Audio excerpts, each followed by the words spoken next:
बत्तो रानी, आज तुम बच्चे संभालना, मैं जाकर अनाज लेकर आती हूँ। ठीक है लाडो, पर जरा जल्दी आना। तुम्हें तो पता ही है ये बच्चे कितने शरारती है। हाँ बत्तो रानी, मैं जल्द से जल्द वापस आने की कोशिश करूँगी। लाडो अनाज लाने के लिए निकल जाती है। अरे बाप रे, आज मौसम कितना खराब है। लगता है बारिश होने वाली है। मुझे जल्द से जल्द अनाज ढूंढना होगा। उड़ते उड़ते लाडो एक गेहूं के खेत में आ जाती है। गेहूं की फसल तेज हवा के कारण जोर जोर से हिल रही थी। लाडो ने पास आकर देखा, गेहूं के दाने अब तक पके ही नहीं थे। अरे, ये गेहूं पकने में तो अभी समय है। मुझे कहीं और जगह जाकर अनाज ढूंढना होगा। लाडो वहाँ से निकल जाती है। उड़ते उड़ते लाडो बहुत दूर आ चुकी थी। अचानक तेज बारिश शुरू हो जाती है। बचाओ, बचाओ, अरे कोई मुझे बचाओ। ये आवाज तो यही कहीं से आ रही है। लगता है कोई मुसीबत में है। बच्चे, चिल्लाने का कोई फायदा नहीं है। तेरे मम्मी पापा तो बादल के ऊपर उड़ रहे होंगे।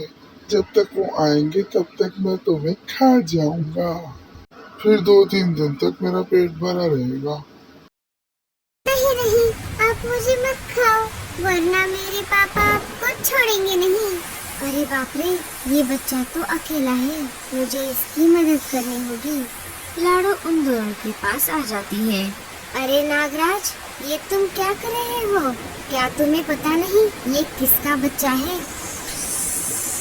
हाँ हाँ, मुझे पता है ये किसका बच्चा है। तुम मुझे मत सिखाओ, मैं बहुत भूखा हूँ। इसे खाकर मैं दूर चला जाऊंगा। तुमने बीच में आके मेरा वक्त जाया किया है। मैं पहले तुम्हें ही खाऊंगा। हा हा हा हा हा। अब मैं क्या करूं? मुझे कैसे भी करके इसे अपने झांसे में लेना होगा। अरे वो देखो, इसके मम्मी पापा तो आ गए। अरे अरे किधर है? चील का नाम सुनते ही नागराज हड़बड़ा जाता है और इधर उधर देखने लगता है। वो वहाँ से दुम दबाकर भाग जाता है। अरे ये नागराज मेरे घोंसले के पास क्या कर रहा था? कहीं इसने मेरे बेटे को खा तो नहीं लिया? मुझे जल्दी से जाकर देखना होगा। आपका बहुत बहुत शुक्रिया आंटी जी। अगर आज आप समय पर यहाँ पर नहीं आती तो नागराज मुझे खा ही लेता। हाँ बेटा, अच्छा हुआ मैंने तुम्हारे रोने की आवाज सुनी, नहीं तो मुझे पता नहीं चलता। वैसे तुम्हारे मम्मी पापा कहाँ हैं? वो तुम्हें अकेला छोड़कर कहाँ चले गए? आंटी जी, मेरी माँ नहीं है। मेरे पापा ने मुझे बचपन से संभाला है। मैं छोटा हूँ, इसीलिए उड़ नहीं सकता। इस वजह से पापा मेरे लिए खाना लाने के लिए बाहर गए हैं। वो आते ही होंगे। आंटी जी, मुझे तो बहुत डर लग रहा है। अगर वो नागराज वापस आ गया तो? अरे तुम डरो मत बेटा, जब तक तुम्हारे पापा तुम्हारे पास नहीं आते तब तक मैं तुम्हारे पास ही रहूंगी। अरे ये लाडो भी ना, बहुत देर हो गई है पर अभी तक नहीं लौटी। माँ, वो आंटी कब आएगी? मुझे बहुत भूख लगी है। हाँ बेटा, जब बारिश कम हो जाएगी तब लाडो आंटी अनाज लेकर वापस जरूर आएंगी। इधर चील तेज उड़ते हुए अपने बच्चे के पास आ जाता है। पापा, आप आ गए? आपको इतनी देर क्यों लगी पापा? आपको पता है यहाँ पर क्या हुआ? चीलू घटी हुई सारी घटना उसके पापा को बता देता है। तुम्हारा बहुत बहुत शुक्रिया चिड़िया, तुमने मेरे बच्चे की जान बचाई है। अगर आज इसे कुछ हो जाता तो मैं इसके माँ को अपना मुंह दिखाने के लायक नहीं रहता। तुम्हारा ये एहसान मैं जिंदगी भर नहीं भूलूंगा। कोई बात नहीं चील भाई, अभी मैं चलती हूँ। मेरे बच्चे मेरा घर पर इंतजार कर रहे होंगे। वैसे तुम्हारा नाम क्या है चिड़िया? और तुम चीलों के इलाके में क्यों आई थी? तुम्हें पता नहीं तुम्हारी जान को यहाँ पर खतरा है। मेरा नाम लाडो है। मैं अनाज की तलाश में भटकते हुए यहाँ पर आ गई थी। बारिश की वजह से मैं यहाँ पर रुकी थी। तभी मुझे चीलू के चिल्लाने की आवाज सुनाई दी, पर लगता है मुझे खाली हाथ ही घर जाना होगा। बस इतनी सी बात? हम तो मांसाहारी है, पर इमरजेंसी के लिए मैंने थोड़ा अनाज रखा था, वो तुम ले जाओ। आपका बहुत बहुत शुक्रिया चील भाई, अब मैं चलती हूँ। लाडो, रुक जाओ, मैं तुम्हें चीलों के इलाके से बाहर तक छोड़ाता हूँ। लाडो, अब तुम यहाँ से जा सकती हो। यहाँ से चीलों का इलाका खत्म हो जाता है। और हाँ लाडो, जब भी तुम्हें मेरी जरूरत पड़े तो मुझे जरूर याद करना। जी चील भाई, अब मैं चलती हूँ। लाडो बत्तू रानी के घर आ जाती है। बच्चे अपनी माँ को देखकर उसके गले लग जाते हैं। लाडो सारी बात बत्तू रानी को बता देती है। बत्तू रानी ये सुनकर डर जाती है। चलो मैं घर जाती हूँ। चलो बच्चों, आज मैं तुम्हारे लिए खीर बनाती हूँ। 2-3 दिन ऐसे ही गुजर जाते हैं। अब खाना लाने की जिम्मेदारी बत्तू रानी की थी। बत्तू रानी अपने बच्चे को लाडो के पास छोड़कर अनाज की खोज में चली जाती है।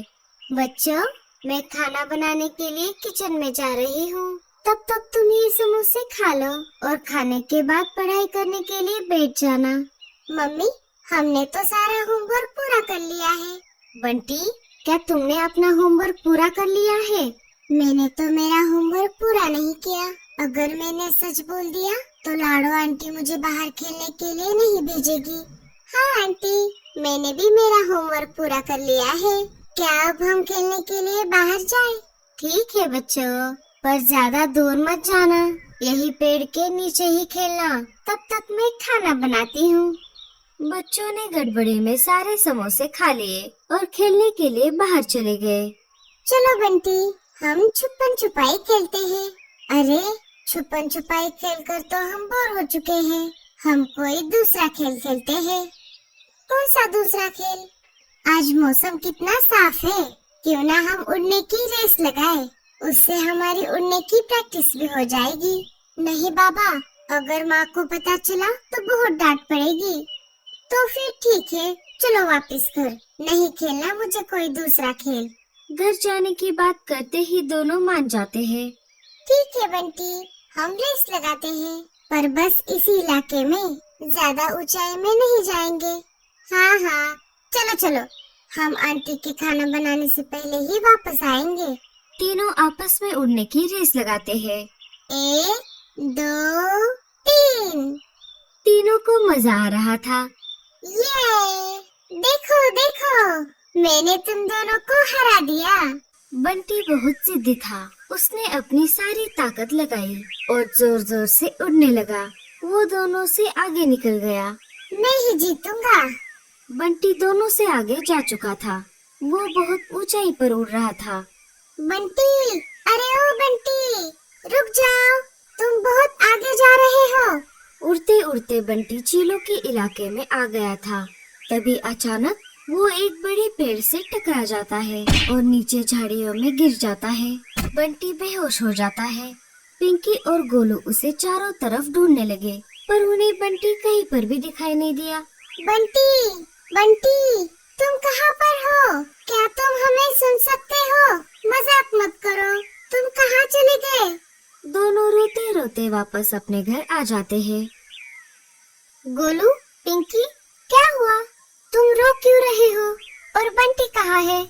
माँ, हम उड़ने की प्रैक्टिस कर रहे थे, पर न जाने बंटी कहाँ पर चला गया। अरे बाप रे, ये क्या हो गया? न जाने बंटी कहाँ पर गया होगा। चलो जल्दी से, हमें उसे ढूंढना होगा। इधर चीलू के पापा शिकार ढूंढते हुए जंगल के ऊपर से उड़ रहे थे। तभी उनको अपनी तेज आँखों से बंटी झाड़ियों में पड़ा हुआ दिखाई देता है। वो उसके पास आ जाता है। अरे वाह, आज तो चीलू पेट भर के खाना खाएगा। अरे ये क्या? इसका एक पैर तो टूट गया है। मैं इसे लेकर जाता हूँ। बत्तू रानी अनाज लेकर घर वापस आ रही थी। तभी उसे लाडो सामने से आती हुई दिखाई दी। अरे लाडो, तुम यहाँ पर क्या कर रही हो? और बंटी कहाँ है? लाडो घटी हुई सारी बात बत्तू रानी को बताती है। अरे नहीं, बंटी, मेरे बेटे, तू कहाँ चला गया? सब तरफ ढूंढने पर भी बंटी उन्हें कहीं पर भी नहीं मिला। ये सब लाडो की वजह से हुआ है। मैं उसके दोनों बच्चों को नहीं छोड़ूंगी। जब लाडो घर पर नहीं थी, तब बत्तू रानी बच्चों के पास आ जाती है। बच्चों, क्या तुम्हें लाल लाल बेरी वाला फल खाना है? हाँ आंटी, पर वो तो ऊंचे पहाड़ी पर है ना। हाँ बच्चों, तुम्हारी माँ ने हम सबको वहीं पर बुलाया है, चलो जल्दी से। बत्तू रानी उन दोनों को लेकर चीलों के इलाके में आ जाती है। बच्चों तुम यहीं पर रुको, मैं तुम्हारी माँ को लेकर आती हूँ। बत्तू वहाँ से निकलकर चीलों के पापा के पास आ जाती है। अरे चिड़िया, तुम यहाँ पर कैसे? चील भाई, क्या आपको खाने में चिड़िया के बच्चे पसंद है? हाँ हाँ, पर तुम्हें उससे क्या? जल्दी बता, वरना मैं तुझे ही खा जाऊंगा। अरे रुको रुको, वो देखो, उस पेड़ पर 2 छोटे छोटे बच्चे बैठे हुए हैं। जाओ उन्हें जाकर खा लो, मैं यहीं पर बैठती हूँ। चील उन दोनों के पास आ जाता है। अरे वाह, उस चिड़िया ने ठीक ही कहा था, ये बच्चे तो बहुत हट्टे कट्टे हैं। इन्हें खाकर मेरा और चीलू का पेट भर जाएगा। चील उन्हें खाने ही वाला था, तभी पिंकी ने कहा, अरे अंकल, आप कौन हो और मेरी माँ कहाँ पर है? तुम्हारी माँ? कौन है तुम्हारी माँ? जी, हमारी माँ लाडो चिड़िया है। वो हमारे लिए लाल चेरी वाले फल लाने गई है, वो अभी आने वाली है। लाडो का नाम सुनते ही चील को गुस्सा आ जाता है। क्या? लाडो चिड़िया? क्या वही लाडो चिड़िया जिसका रंग तुम्हारे जैसा है और गले में एक हार है? हाँ, वही है हमारी माँ। चील गुस्से में बत्तू रानी के पास आ जाता है। क्यों, कैसे थे बच्चे?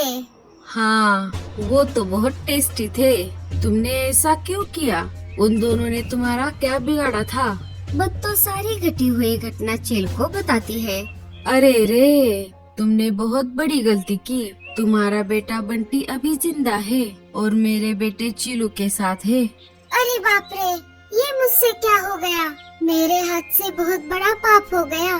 अरे रो मत चिड़िया, मैंने उन दोनों को कुछ नहीं किया, क्योंकि जिस लाडो चिड़िया ने एक चील के बच्चे को नागराज से बचाया था, वो बच्चा मेरा ही था। अच्छा हुआ मैंने उन दोनों को उनकी माँ का नाम पूछ लिया। वो बातें कर ही रहे थे कि तभी लाडो वहाँ पर आ जाती है। चील भी बंटी को लेकर वहाँ पर आ जाता है। बंटी को देखते ही बत्तू रानी उसे अपने गले लगा लेती है। लाडो भी बंटी को देखकर बहुत खुश हो जाती है। लाडो, माँ की अंधी ममता में मैं तुम्हारे बच्चों को चील के हवाले कर बैठी, पर तुम्हारे अच्छे कर्मों के कारण आज हमारे बच्चे जिंदा है। मुझे माफ कर देना। दोस्तों, माँ तो माँ होती है, अपने बच्चों के लिए वो कुछ भी कर सकती है, तो कभी भी अपनी माँ की बात को मत टालना और उसको सदा प्यार करते रहना। कैसी लगी आपको हमारी कहानी? हमें कमेंट्स में बताएं और लाइक, सब्सक्राइब एंड शेयर जरूर करें। शुक्रिया।